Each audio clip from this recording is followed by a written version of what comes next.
ভাতিজা, কাকায় যেমন খাটকা পাইতে পারে কাকায় তেমন সব পারে। কাকা খাটকা পাই কেমনে? ভাতিজা, এটা তোর কাকিরে দে।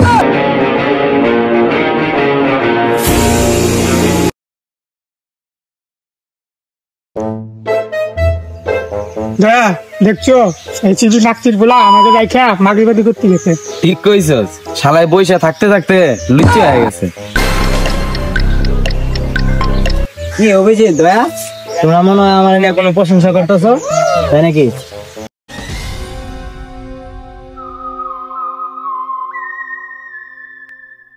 না স্যার, আমি কিছু বলি নাই, অভিজিৎ বল। কি বলছে দয়া? স্যার, অভিজিৎ আপনাকে মাগিবাজ কইছে। এই রে, আমার টিমের লোকেরা আমার এগুলা পরে বাইরের লোক শুনলে সিআইডির রেপুটেশন নষ্ট হয়ে যাবে। কি ভাবছেন স্যার?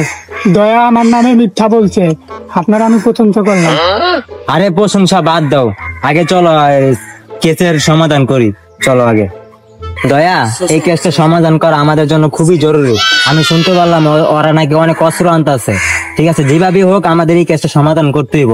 এই অস্ত্র যেন ওদের হাতে না পড়তে পারে, ওদের হাতে পড়লে পুরা দুনিয়া ধ্বংস হয়ে যাবো। ঠিক আছে, কি কইছি বুঝছো?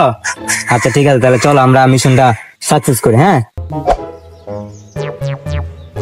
স্যার দেখছেন,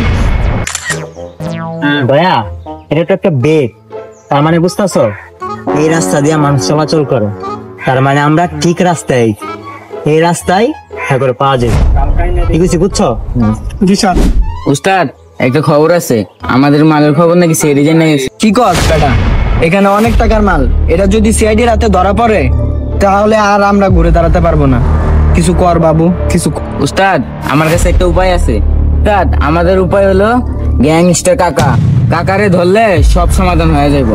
কাকারে কই পামু, খোঁজ নে তাড়াতাড়ি। আমি খোঁজ নিয়ে আইছি, ইস্তাম্বুল কাকার গোডাউন আছে। তাইলে পোলা পাইন লয় এখনই যামু।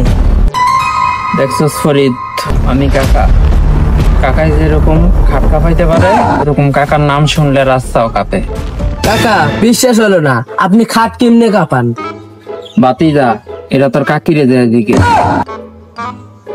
ও কাকা, কি সমস্যা ভাতিজা? কাকা আমার অনেক টাকার মাল আইতাছে, কিন্তু সিআইডি এই খবর জানা গেছে, আপনার একটু সাহায্য দরকার। ভাতিজা, তুই ঠিক জায়গায় আইছস, তোর মাল একমাত্র কাকাই হেফাজত করতে পারে। কাকা পারবেন তো? অনেক টাকার মাল। ভাতিজা, কাকায় যেমন খাটকা পাইতে পারে কাকায় তেমন সব পারে। কাকা খাটকা পাই কেমনে? ভাতিজা, এটা তোর কাকিরে দে। ভাতিজা, তোরা এখন থেকে আমার এখানে থাকবি। এই চল।